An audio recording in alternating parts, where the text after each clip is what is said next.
individuos, sobre las conciencias, sobre las personas, sobre la ideología, lo que hace la educación, precisamente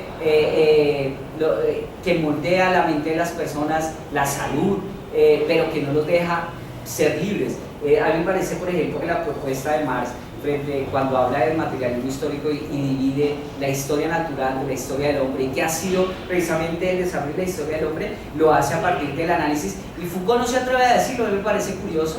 Él dice: yo no voy a hablar del Estado, pero todo lo que él hace en desarrollo del poder lo hace alrededor del Estado, y todo lo que el Estado genera, ¿cierto? Y obviamente habla del Estado capitalista, pero resulta que si nosotros miramos precisamente la propuesta de Marx, viene un análisis del Estado desde sus orígenes y cómo ese Estado ha construido sociedades, ¿cierto? Y pues obviamente la crítica que hace sobre la sociedad capitalista, pero va más allá, diciendo precisamente la posibilidad que hay de emancipación de la sociedad, de los individuos, de la resistencia, y precisamente también frente al Estado, porque y entonces todas las discusiones que ha habido posteriores entre eso y el anarquismo, pero la cuestión no es esa. Lo que él plantea precisamente de la extinción del Estado, porque él considera que el Estado es el que domina, el que subyuga, el que genera condiciones que no le deja ser al hombre eso que pues pretendemos, ¿no? Una condición natural del ser humano, que yo pueda ser libre de elegir, de pensar, de actuar, y no lo que la sociedad me determina que debe hacer. Entonces, por ejemplo, a mí me parece que cuando se plantea que hay un agotamiento de la propuesta marxista, no. Yo considero que hay un agotamiento de lo que se ha implementado el marxismo, de lo que fue el socialismo real, pero no de la propuesta marxista, porque yo encuentro allí, inclusive más que en Foucault, más elementos de análisis precisamente para entender lo que está pasando en el mundo actual. Inclusive cuando hablamos de imperialismo, pues Lenin, que plantea eso, ¿no? Y es lo que estamos viviendo hoy en día, ¿no? El monopolio de la economía y quienes dirigen la economía. Estamos hablando de derechos, ¿cierto? Entonces hoy en día, ¿quién dice qué es la salud, qué es la educación, qué son los derechos? Pues un monopolio económico, que es el que nos dice las farmacéuticas. Bueno, toda esa discusión no, es una realidad que estamos viendo allí, ¿no? Pero precisamente, y eso que se plantea frente a la democracia, el origen de la democracia es un origen liberal, que fue y que en términos argumentativos se hizo desde los liberales contemporáneos clásicos, como Locke, por ejemplo, que nos vende una idea de democracia, pero él es el primero que en su idea de democracia lo que defiende es la propiedad, ¿cierto? Y entonces el contrato surge en un interés precisamente de defender la propiedad de los propietarios, y a nosotros nos vende una idea de libertad, ese principio del que hablábamos hace un rato de libertad, de igualdad, pero es bajo los principios económicos pues, capitalistas, ¿cierto? Lo curioso es que la sociedad moderna se monta en ese discurso de la democracia porque es racionalmente válido, ¿cierto? Pero su origen del Estado moderno y democrático pues es capitalista, es burgués, ¿cierto? Y es ahí donde está el problema, porque resulta que esta sociedad democrática moderna surge en el contexto capitalista. Y obviamente es difícil desmontar eso, ¿cierto? Esa relación que hay entre el aparato de Estado, entre el sistema político y la economía, porque encontramos contradicciones. Resulta que es difícil que haya democracia, no en términos de votaciones y elecciones y de pensamiento y de prensa, sino en términos de lo que es real en los derechos de las personas, como salud para todos, educación para todos, vida digna para todos, trabajo digno para todos. Pues eso es contradictorio frente al sistema económico que estamos viviendo. Porque el sistema económico pues no le interesa eso, ¿cierto? Hace parte inclusive de las contradicciones de la misma economía y de los principios económicos clásicos, porque resulta que también han roto con esos principios, ¿cierto? Cuando hablamos, por ejemplo, de lo que está pasando actualmente con el monopolio y la libre competencia, ¿cierto? El libre mercado, ¿qué tan libre es el mercado? ¿Qué tan libre competencia hay cuando hay unos monopolios? Eso es complejo, ¿cierto? Entonces yo diría que esa primera pregunta que está planteada ahí, a mí me parece, como les digo, para mí ha sido como decir, oiga, voy a volver a leer a Marx, ¿cierto? Y curiosamente lo que ha hecho en vez de alejarme ha sido acercarme más a este personaje y encontrar diferencias con Foucault. Yo comparto de Foucault precisamente esa visión para mí más holística de la sociedad, como esto que estamos discutiendo, ¿cierto? El no reducir todo al Estado. en ver las resistencias y las emergencias de otra forma, y ese rescate de la vida. Pero no me parece, digamos que esto me ha hecho, más que no me parezca, no, como que me ha generado una incertidumbre si esa discusión está totalmente dada sobre el marxismo. Porque yo he encontrado en mis análisis actuales es que es el marxismo vulgar el que nos plantea todo lo que están criticando sobre Marx, el marxismo vulgar, más no lo que yo encuentro en los textos de Marx, ¿sí? Que es lo que a mí me ha surgido como de interrogante aquí sobre ese tema, ¿cierto? Bien, quería decir.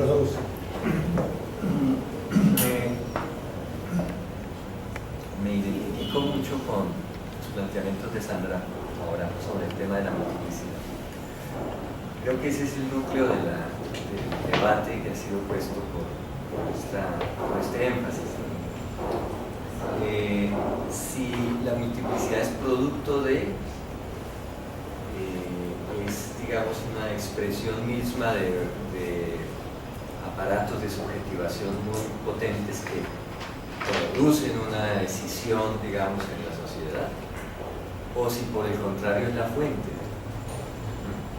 La multiplicidad es de donde bebe la fuerza misma de la vida. Creo que en la clase anterior Ricardo y los expositores hicieron mucho énfasis en eso. ¿Qué es la vida? La vida es multiplicidad, la vida es diferencia, y así mismo es la sociedad. Y efectivamente todo el empeño del poder ha estado en cómo se diagrama sobre esa multiplicidad, sobre esa diferencia, y cómo se establece entonces un poder de sujeción, un poder para crear sujetos sujetados y para producir instituciones totales, instituciones molares, gigantes, a través de la cual se disciplina y se controle, si seguimos la lógica, digamos, freudiana. Hay una lógica que hay que romper, me parece a mí, que es lo que aportan todos sus autores. Y es ahí donde está el debate justamente con Marx, con el marxismo. Entonces no es que Marx se haya agotado en el sentido de que no tenga nada que decirnos, es que evidentemente la lógica de formulación de su proyecto de sociedad, de su proyecto filosófico y demás, es una lógica que no rompe con el fundamento moderno de la totalidad, del uno soberano, del uno, sí, mundo homogéneo, ¿no? De las identidades. Y entonces fíjense que hay instituciones tan fuertes y tan sutiles a la vez, que incluso nos ponen a nosotros en un debate muy tremendo en los movimientos sociales, por ejemplo, el tema de los derechos humanos. En Imperio, Hari y Negri hacen una primera incursión sobre eso de los derechos humanos, el discurso de los derechos humanos, las instituciones de los derechos humanos, que son tan caras a la modernización de sociedades como esta. ¿Qué habríamos hecho si no nos planteamos una lucha por los derechos básicos de la población? Pero como dispositivo general creo que es Har, el profesor Carlos Eduardo, entonces, ¿cómo se hace desde estos enunciados tan fuertes como el de los derechos humanos, cómo detrás de eso, viendo el conjunto de los procesos de constitución de la sociedad, de la constitución de lo político, hay todo un trabajo gigantesco de homogenización en torno de que eso es lo único progresivo que puede haber. ¿Modernidad qué es? Que haya derechos humanos. Entonces es distinto si un movimiento social, por ejemplo, una sociedad de movimiento se plantea los derechos humanos como una superficie estratégica indispensable que hay que pelearse, ¿no? Es mejor una sociedad con derechos humanos que sin derechos humanos, ¿cierto? Un Estado que reconozca los derechos humanos que otro que no lo reconozca, claro que sí, ¿no? Pero es que si ese es el punto que nos resuelve el problema de la reconstitución de las sociedades, y si las sociedades van a ser recompuestas alrededor de los derechos que los garantiza un aparato y un discurso total, digamos así, que es tan potente que es capaz de incluir el derecho a la diferencia como uno de los derechos. O sea, hay una serie de paradojas ahí tremendas, ¿no? Porque ¿qué corrección política puede haber que alguien se levante y diga, no, los derechos humanos son parte de todo el aparato de subjetivación del... Ahí quedamos de una vez marcados, quedamos fuera. Entonces me parece que la discusión a este nivel es justamente lo que plantea en la pregunta. La segunda, de abajo pues,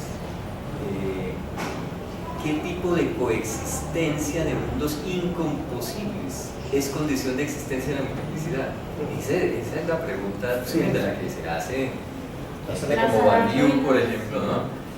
Que es ¿qué niveles de unidad, para decirlo de alguna forma? La diferencia. ¿Qué es lo que nos permite componer en un mundo que por su naturaleza es incomposible? Y que no se puede unificar como se ha pretendido. Cualquier discurso hoy que pretenda unificar una sociedad, el discurso de Trump, por ejemplo, que es tan vacío, ¿no?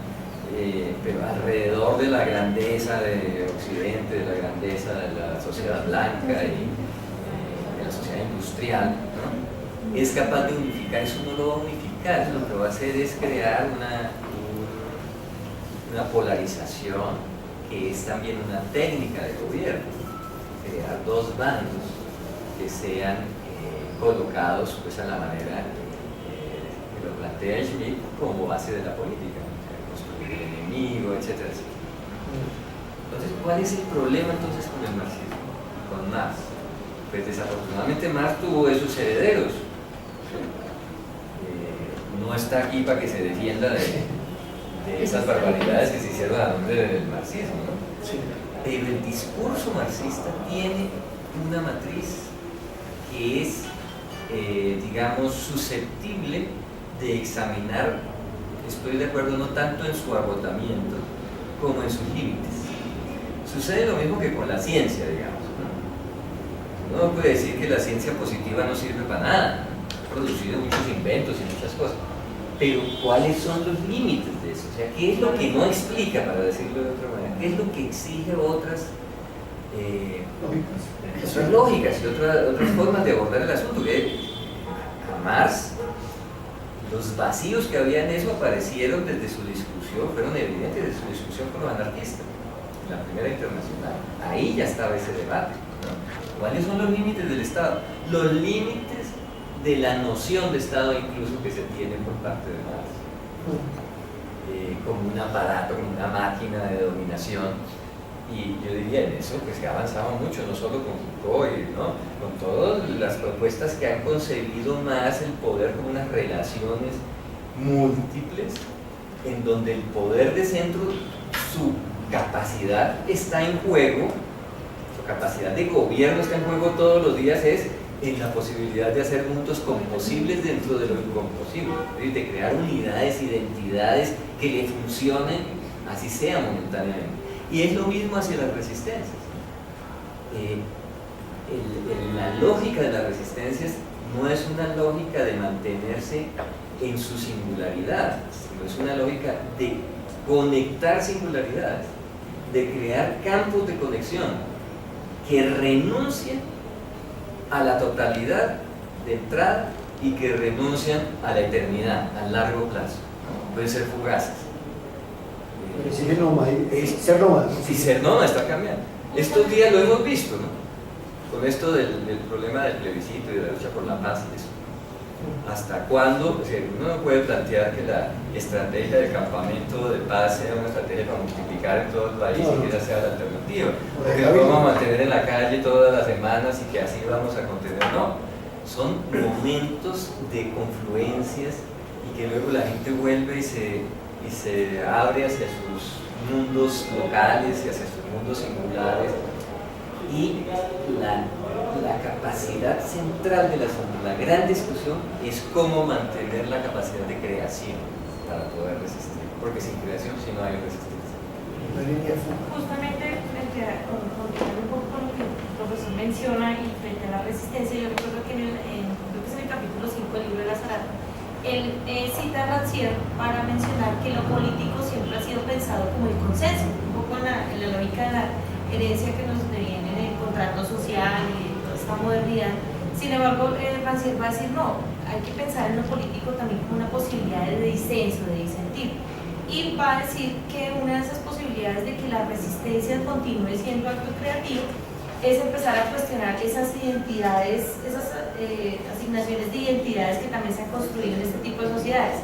Entonces pone, por ejemplo, algo que me quedó sonando mucho, cuando hablaba del movimiento feminista o del movimiento obrero. Entonces él decía, el problema del movimiento feminista o el movimiento obrero no fue que no hayan sido efectivos en su lucha, el problema fue que se quedaron estancados en el mito del obrero, que es el mito de la clase, y en el movimiento feminista en el mito de la mujer, de lo que implicaba ser mujer. Entonces, un poco lo estaba pensando justamente desde esta perspectiva, porque también va a tener otra cita que es de Deleuze y Guattari, en el hablar de los bárbaros.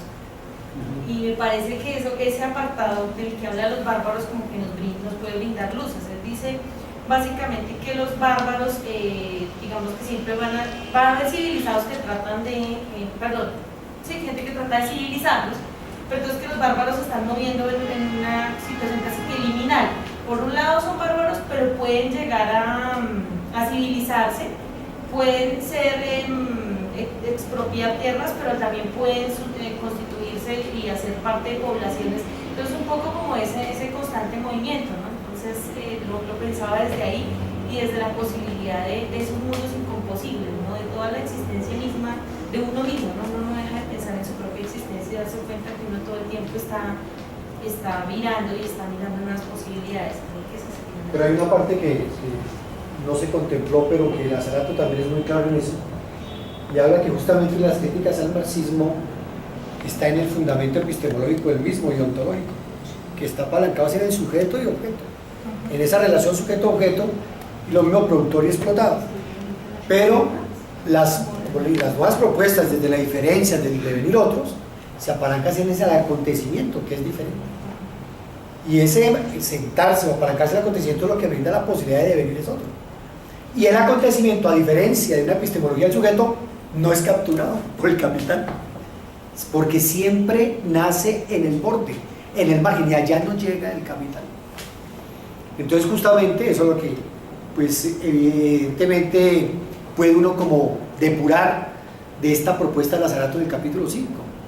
Y dice, hombre, sí hay posibilidad de atacar fuertemente al capitalismo, porque el capitalismo es incapaz de capturar el acontecimiento, y por tanto la epistemología que se hace ya no es desde el sujeto sino desde el acontecimiento, y eso implica un abordaje ontológico que exige en este caso una articulación entre lo biológico y lo político para devenir en lo ético.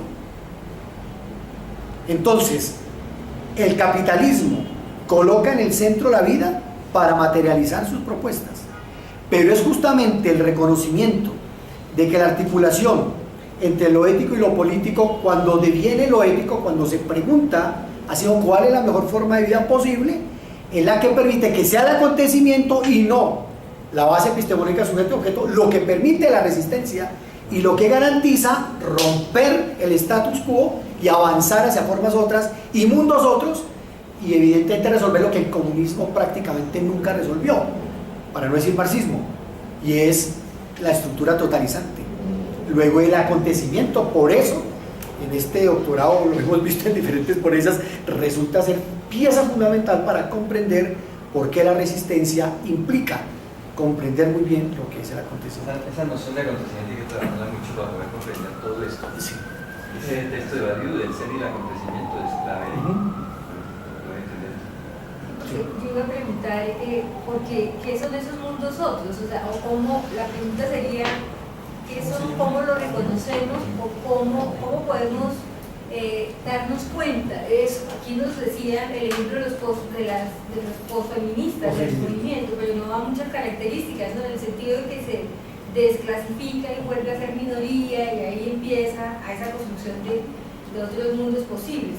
pero otros posibles, uno dice, uno lee, por ejemplo, la pedagogía latinoamericana, por ejemplo, la infancia, que deja de ser un concepto colonial y empieza a ser una construcción nueva, el devenir, el nacimiento, la natalidad. Entonces, bueno, eso de lo otro posible podría tener muchas acepciones también. Entonces, ¿cómo vemos, cómo reconocemos esos otros mundos posibles que tienen un ingrediente que es lo diverso y lo pluricultural, si se quiere, pero puede caer en eso también? Hay unas características de lo hay una característica de lo diverso o de esos otros mundos, que es justamente el romper, 1, la hegemonía, 2, lo universal, 3, lo totalizante, 4, el concepto de unidad. O sea que todo lo que sea parte de las dicotomías tradicionales podemos verlo como mundos otros, posibilidades otras. Entonces, todo lo que apunte a reconocer la diferencia y a reconocer que la potencia se encuentra en lo diverso, es mundos otros. Pero por ejemplo la infancia, que sería eso otro, el devenir, la natalidad, que no, lo menos afectada posible, culturalmente, digamos, asimilada, maniobrada, preestablecida, predeterminada. ¿La infancia? Pero la infancia sí. Es que la infancia es un Del siglo concepto XVI. y es un concepto y una técnica creada Claro. Desde el siglo XVI. desde poder es muy fuerte, o sea, el discurso sobre la infancia, Claro. homogeneizar la infancia, Pocos chicos chicos de muy diversas condiciones. Sí, claro. Ese es el concepto colonial, pero se habla de la posibilidad de lo otro también, ¿no? Que el concepto de infancia es acuñado justamente para capturar desde muy temprana edad al niño para la producción. Sí, pero Entonces todo ese concepto se construye para la captura. ¿Para qué? Para producir un cuerpo capaz de producir más. Claro. Y entonces ahí entiende uno por qué los planteamientos Foucaultianos de la anatomopolítica, captura del cuerpo, y la biopolítica de la población son tan importantes y no se dejan de lado cuando se hace el tránsito a la sociedad de control, sino que se superponen las tecnologías de gobierno, la sociedad disciplinaria y las de control para preservar lo que el capitalismo impulsa desde su base. Lo único, otra vez, sí, Exacto. pero lo poscolonial ya ubica lo otro de la infancia, que sería el devenir también. Así. Sí, nos iba a hacer una mención, es que hay un documento que es muy interesante, ilustrativo frente a esto, que se llama La arqueología de la escuela, que lo hacen Álvarez y, no me olvido el nombre, Álvarez Uría y la profesora, que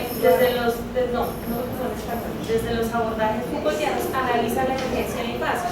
Van a hablar de la escuela y van a situarla en el siglo XVI, pero antes de hablar de la producción van a decir que la infancia surge, digamos, desde la posición religiosa. Digamos que parten de la premisa en que había unas pugnas por el poder entre el catolicismo y el protestantismo, y que la arena política, la arena en la que se va a dar la disputa es justamente la educación de la infancia, del lugar del encierro. Y entonces hablan de una cosa que se va a llamar la cuarentena moral y la cuarentena física, y cómo la cuarentena moral y física sirve para formar un proyecto religioso a largo plazo, lo que después, digamos, ya las sociedades disciplinarias en todo sentido, digamos, ya instaladas, van a ver también funcionar para la producción, y luego la escuela también cómo se va a convertir no solo en producción, sino en una máquina de los estados para formar patriotas.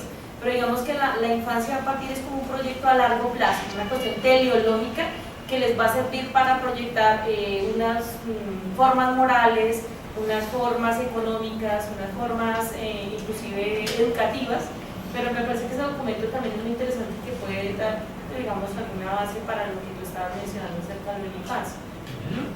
Bueno, Mira, sí, pensando en las clases que vienen, ¿vale? Para que, Una introducción. porque me parece interesante que aquí pongamos sobre la mesa las preguntas que nosotros vamos a tratar de trabajar en los textos. No hemos hablado definitivamente con Luisa y con Sandra, pero sería muy interesante que todos nos conectáramos con esas preguntas, que sean las que luego ustedes aborden en la presentación. Pero mira, siempre hay un presupuesto normativo detrás de todo enunciado que pretende recuperar una visión humana, democrática, ética, ¿no? Siempre hay el discurso del postestructuralismo habla en contra de dicotomías y en contra de polarizaciones y en contra de enfrentados el uno ante el otro de una manera muy rígida, pero ¿en qué medida también termina restituyendo esas mismas oposiciones? Entonces, el concepto de acontecimiento de resistencia, que pues ya lo hemos recogido, yo les propondría que como pregunta del libro de Con el Diablo Adentro pensemos todo esto que hemos discutido hoy, pero en particular ese concepto de acontecimiento resistencia en relación al contenido de ese libro, que son las pandillas. ¿Ves? Porque tú dices ahora, María, una pregunta súper interesante, que es, bueno, ¿cómo reconocemos dónde está esa cosa del acontecimiento y de la resistencia y de eso que se ve tan bonito? ¿Dónde está que no lo vemos? Bueno, hablamos que el acontecimiento surge siempre en los márgenes y en la periferia, ¿no? Hablar de margen y acontecimiento puesto en un lugar es una construcción topológica que nos habla de unas periferias que son micro, que están en los bordes y un poder que está en el centro. Es la imagen topológica que esto nos restituye. Me parece súper interesante tu segundo planteamiento, Sandra. Me conecto mucho con la que interveniste hace un momento sobre lo uno y lo diverso y cómo está clavada ahí la subjetividad. Eso me parece que es una cosa muy interesante. Pero me pregunto si tu reflexión no es una reflexión de una latinoamericana. Porque otra vez, lo dijimos en la clase grande, aquí en Latinoamérica tenemos que pensar el poder de otra manera. Porque aquí el poder ha funcionado de otra manera. Entonces, aquí no podemos hablar de la unidad del poder, no tenemos esa experiencia. Y entonces nos toca buscar es cómo se ha agenciado el poder, que es muy potente, es muy poderoso, ¿no? Es un poder muy poderoso, valga la redundancia. Ahora lo estamos viviendo. Hemos tratado de instalar a la sociedad por todos lados en este proceso de la paz y en todos lados nos han hecho conejo y nos van a hacer conejo. Nos van a hacer conejo.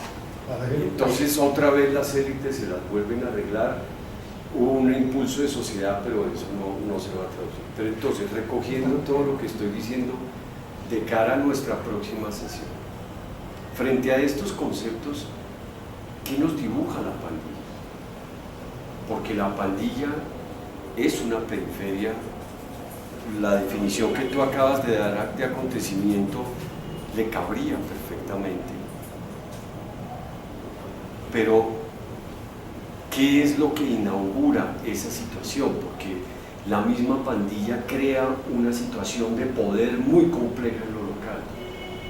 Y entonces el espacio público, visto en lo local, en lo micro es otra cosa, ¿no? Entonces, bueno, eso respecto al libro de Con el Diablo Adentro y las pandillas. Respecto al otro texto, ¿por qué lo cambié? Porque me parece más provechoso que terminemos cerrando con una reflexión mucho más fuerte, ¿cierto, Oscar? Que es mucho mejor, creo que es mucho mejor. Y entonces vean, ¿por qué el Estado? ¿Por qué escogí este libro del Estado que estuve 15 días dándole vueltas a cuál podía ser el pinche libro? Pero el Estado. Porque vean que ahí enfrentamos, así como la pandilla nos pone ante una cosa de los conceptos que nos pone a repensarlos, qué es lo que pretendemos, es lo que pretendemos. Entonces, ese libro no tiene ninguna respuesta frente a estas preguntas, quizás, bueno, ahí hay una serie de sugerencias, pero nos pone a pensar el asunto en una contraposición. Pero el Estado, ¿por qué el Estado? Nuestro discurso es completamente ambivalente frente al Estado y al poder del centro. Toda la crítica neoliberal en Latinoamérica ha invocado al Estado. Toda. No hay crítica de la izquierda, por más radical que sea, en el momento en que comienza la discusión con el neoliberalismo, en que no haya una invocación de la necesidad del Estado. Estamos invocando un nuevo Estado. Bueno, eso es una respuesta, ¿no es cierto? Pero nos queda el problema fuerte de cómo entonces nos devolvemos sobre lo que hemos conversado para pensar ese centro. Vean la situación paradójica que se nos puede presentar.